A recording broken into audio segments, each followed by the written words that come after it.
I know. So you guys, we're going to be learning about the crusade. So what's going to happen is the students are going to go home and watch this video that we have for them. And the worksheet that I passed out to you guys is what they would do at home, and then we would come back and then discuss the worksheet the next day. So I'm going to show you the video.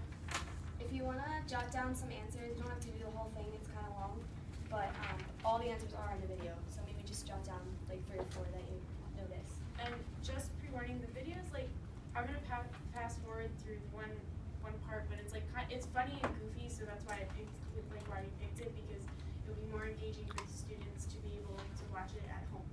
So like they'd want to watch it.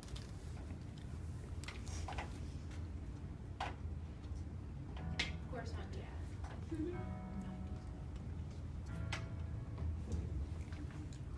Hi there, my name is John Green. This is Crash Course World History, and today we're going to talk about the Crusades. Stan, do we have to talk about the Crusades? I hate them. Here's the thing about the Crusades, which were a series of military expeditions from parts of Europe to the eastern coast of the Mediterranean. The real reason they feature so prominently in history is because we've endlessly romanticized the story of the Crusades. We've created this simple narrative with characters to root for and to root against, and it's been endlessly idealized by the likes of Sir Walter Scott, and there are knights with swords and lion hearts. No, Stan, lion hearts. Thank you.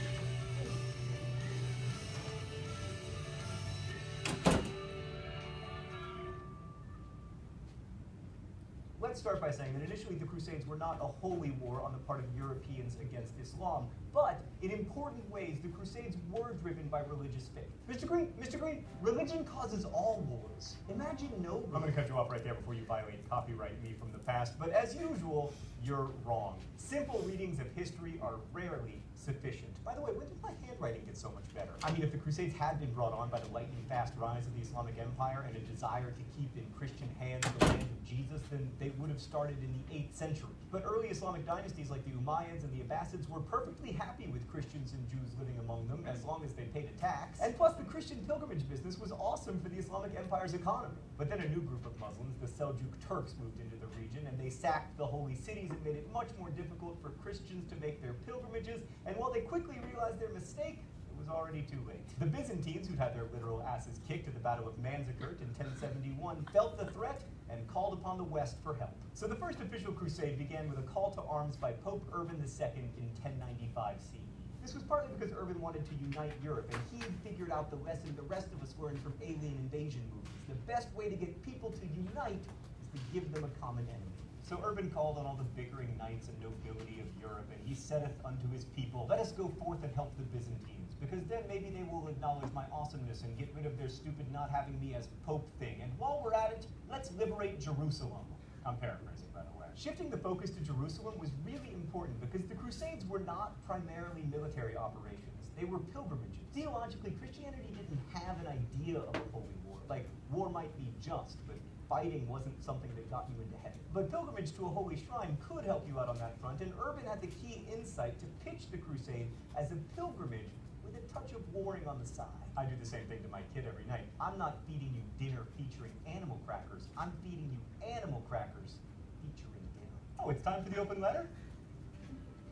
This is the part that I'm talking about. An open letter to animal crackers. But first, let's see what's in the secret compartment today.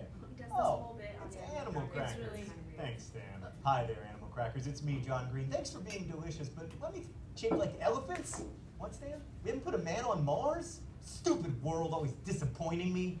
Best wishes, John Green. One last myth to dispel. The Crusades were not an example of early European colonization of the Middle East, even if they did create some European-ish kingdoms there for a while. That's a much later post- and anti-colonialist view that comes, at least in part, from a Marxist reading of history. In the case of the Crusades, it was argued the knights who went adventuring in the Levant were the second and third sons of wealthy nobles who, because of European inheritance rules, had little to look forward to by staying in Europe, and lots to gain in terms of plunder by going to the east. Cool theory, bro, but it's not true. First, most of the people who responded to the call to crusade weren't knights at all. They were poor people. And secondly, most of the nobles who did go crusading were lords of estates, not their wastrel kids. But more importantly, that analysis ignores religious motivations. We've approached religions as historical phenomena, thinking about how, for instance, the capricious environment of Mesopotamia led to a capricious cadre of Mesopotamian gods. But just as the world shapes religion, religion also shapes the world. And some modern historians might ignore religious motivations, but medieval crusaders sure as hell didn't. I mean, when people came up with that idiom, they clearly thought hell was for sure. To the crusaders, they were taking up arms to protect Christ and his kingdom. And what better way to show your devotion to God than putting a cross on your sleeve, spending 5 to 6 times your annual income to outfit yourself and all your horses,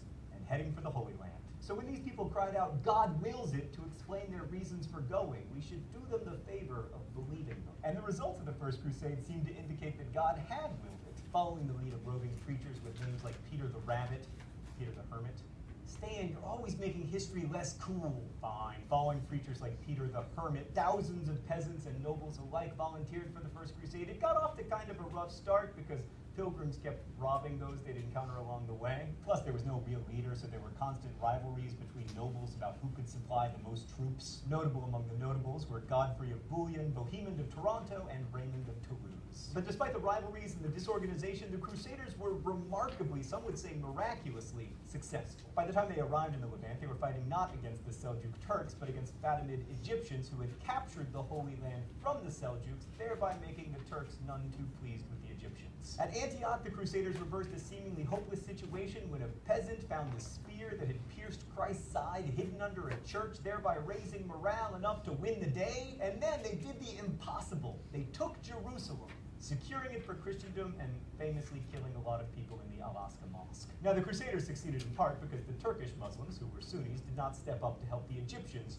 who were Shia. But that kind of complicated intra-Islamic rivalry gets in the way of the awesome narrative. The Christians just saw it as a miracle. So by 1100 CE, European nobles held both Antioch and Jerusalem as Latin Christian kingdoms. I say Latin to make the point that there were lots of Christians living in these cities before the Crusaders arrived. They just weren't Catholic. They were Orthodox, a point that will become relevant shortly. We're going to skip the Second Crusade because it bores me and move on to the Third Crusade because it's the famous one. Broadly speaking, the Third Crusade was a European response to the emergence of a new Islamic power, neither Turkish nor Abbasid. The Egyptian, although he was really a Kurd, Sultan al-Malik al-Nasser Salah el-Din Yusuf, better known to the West as Saladin. Saladin, having consolidated his power in Egypt, sought to expand by taking Damascus and eventually Jerusalem, which he did successfully because he was an amazing general. And then the loss of Jerusalem caused Pope Gregory VIII to call for a Third Crusade. 3 of the most important kings in Europe answered the call: Philip, cowardly schemer II of France, Richard, Lionheart I of England, and Frederick, I am going to drown anticlimactically on the journey while trying to bathe in a river, Barbarossa, of the not holy, not Roman, and not imperial Holy Roman Empire. Both Richard and Saladin were great generals who earned the respect of their troops, and while from the European perspective the crusade was a failure because they didn't take Jerusalem, it did radically change crusading forever by making Egypt a target. Richard understood that his best chance to take Jerusalem involved first taking Egypt, but he couldn't convince any crusaders to join him because Egypt had a lot less religious value to Christians than Jerusalem. So Richard was forced to call off the crusade early, but if he had just hung around until Easter of 1192, he would have seen Saladin die. And then Richard probably could have fulfilled all his crusading dreams, but then we wouldn't have needed the Fourth Crusade. Although crusading continued through the 14th century, mostly with an emphasis on North Africa and not the Holy Land, the Fourth Crusade is the last one we'll focus on because it was the crazy one. Let's go to the thought bubble. So a lot of people volunteered for the Fourth Crusade, more than 35,000, and the generals didn't want to march them all the way across Anatolia because they knew from experience that it was A, dangerous, and B, hot. So they decided to go by boat, which necessitated the building of the largest naval fleet Europe had seen since the Roman Empire. The Venetians built 500 ships, but then only 11,000 crusaders actually made it down to Venice because I meant to go, but I had a thing come up, etc. There wasn't enough money to pay for those boats, so the Venetians made the Crusaders a deal. Help us capture the rebellious city of Zara, and we'll ferry you to Anatolia. This was a smidge problematic crusading-wise because Zara was a Christian city, but the Crusaders agreed to help, resulting in the Pope excommunicating both them and the Venetians. Then, after the Crusaders failed to take Zara and were still broke, a would-be Byzantine emperor named Alexius III promised the Crusaders that he would pay them if they helped him out.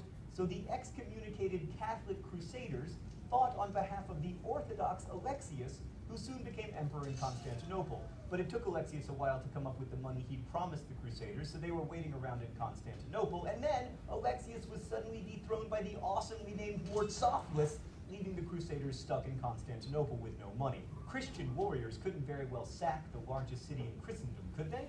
Well, it turns out they could, and boy did they. They took all the wealth they could find, killed and raped Christians as they went, stole the statues of horses that now adorn St. Mark's Cathedral in Venice, and retook exactly none of the Holy Land. Thanks, Thought Couple. So you'd think this disaster would discredit the whole notion of crusading, right? No. Instead, it legitimized the idea that crusading didn't have to be about pilgrimage, that any enemies of the Catholic Church were fair game. Also, the Fourth Crusade pretty much doomed the Byzantine Empire, which never really recovered. Constantinople, a shadow of its former self, was conquered by the Turks in 1453. So ultimately, the Crusades were a total failure in establishing Christian kingdoms in the Holy Land long term. And with the coming of the Ottomans, the region remained solidly Muslim, as it mostly is today. And the Crusades didn't really open up lines of communication between the Christian and Muslim worlds, because those lines of communication were already open. Plus, most historians now agree that the Crusades didn't bring Europe out of the Middle Ages by offering it contact with the superior intellectual accomplishments of the Islamic world. In fact, they were a tremendous drain on Europe's resources. For me, the Crusades matter because they remind us that the medieval world was fundamentally different from ours. The men and women who took up the cross believed in the sacrality of their work in a way that we often can't even conceive of today. And when we focus so much on the heroic narrative or the anti-imperialist narrative or all the political infighting, we can lose sight of what the Crusades must have meant to the Crusaders. How that journey from pilgrimage to holy war transformed their faith and their lives. And ultimately, that exercise in empathy is the coolest thing about studying history. Thanks for watching. We'll see you next week. Crash Courses. Okay, so as you can see, the video is very funny and a good way to get them excited about the lesson that we would come back to teach the next day.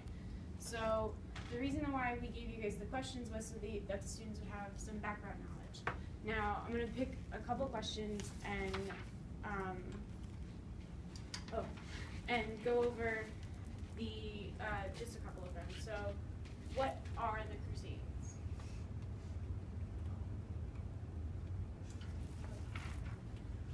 They were a series of expeditions to the Mediterranean. So that's what you guys would probably write down. And then another one would be how many Crusades were there? 4? Yes. Oh, there was one. And then the last question is your the student's opinion, and I would explain that to them before they would take the worksheet home. So why did the Crusades matter? So does anyone have any idea why the Crusades matter?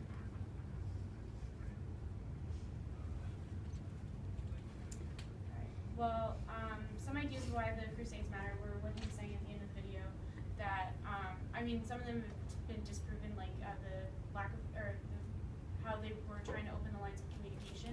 Obviously, they already had the lines of communication, so that's not anything. They were mostly for trading, getting to new parts of the world, and then also spreading religion. But now we would go on to, influences on the medieval Europe. The Crusades really influenced the political, commercial, and material medieval European world, which is what would be the question 10 today. And the goods and new materials that the English brought back from the Crusades helped Europe foster and expand their trade. This helped open trade between Europe and Asia. Also, one of the benefits of the Crusades.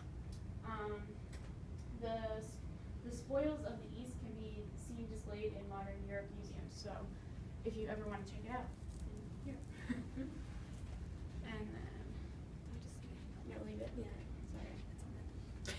Okay, so this would be the next day when you guys come back from home and you've watched the video and done the worksheet, and we talked about the worksheet. And so now the students would do an activity based on the last bullet, which is spoils of the East, which were the materials and goods that the English brought back from the Crusades. And this really helped Europe in the medieval times flourish economically. So we're going to talk about that a little bit.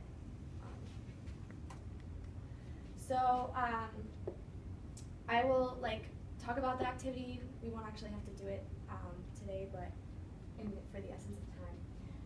So on the next slide, there's a list of things that you find in foreign lands. Select the ones you would want to take back to England with you. When you have decided which items to take, you rank order them, with one being the most important. Note that you can only carry 50 pounds worth of items. So the items have next to them a poundage associated with each item. So you can pick as many items as you want, but you cannot exceed 50 pounds. So you can have less than 50 pounds, but you can't have more. Can everyone read that? Yeah, okay. So if you want to just look at that and maybe pick 2 or 3 that you might choose to take back with you. Yeah, just turn and talk with a partner. And yeah, you can turn and talk with someone next to you what you think is most important.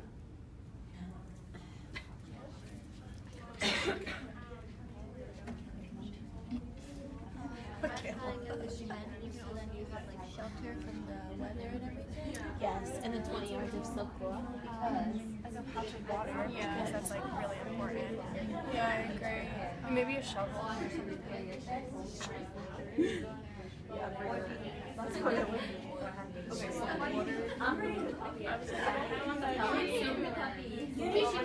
I want the puppy. It'll grow into a...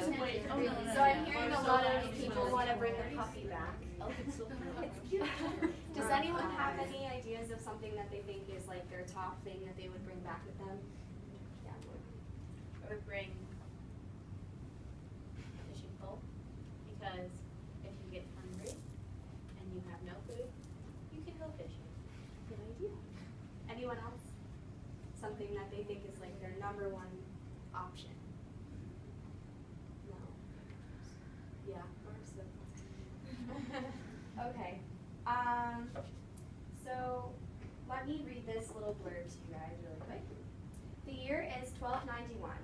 You are a knight who has been fighting to win back the Holy Lands, the Middle East, from the Muslims for your king and country, England. After months of fighting, you learn that the battle to win Jerusalem was lost. It has been a long and hard journey, but it is time for crusades, like yourself, to leave the Muslim lands. Weary and unhappy because of losing the battle, your thoughts turn towards seeing your family and loved ones. However, as you begin your journey back to England, you notice some abandoned Turkish villages that have different things lying about. So that was kind of the lead-in, and to get the students to kind of think about what the Crusaders were thinking about when they were returning back from the Crusades. So as you guys did, I would have the students would have a worksheet, and they would rank, like we talked about, they would rank each item. And then I would break the students up into groups, probably of 4 or 5, and they would talk about it, and as a group, they would decide among what they individually ranked, what they would want to rank as a group. And then all together we would kind of talk about them. On the next slide, it has all the items that the Crusaders actually brought back to England.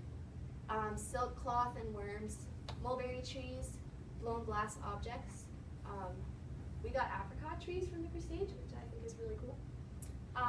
Arabic system of numbering, assorted spices, camels, Persian rugs, translations of Latin and Arabic literary works, Middle Eastern styles of clothing, and nice smelling soap.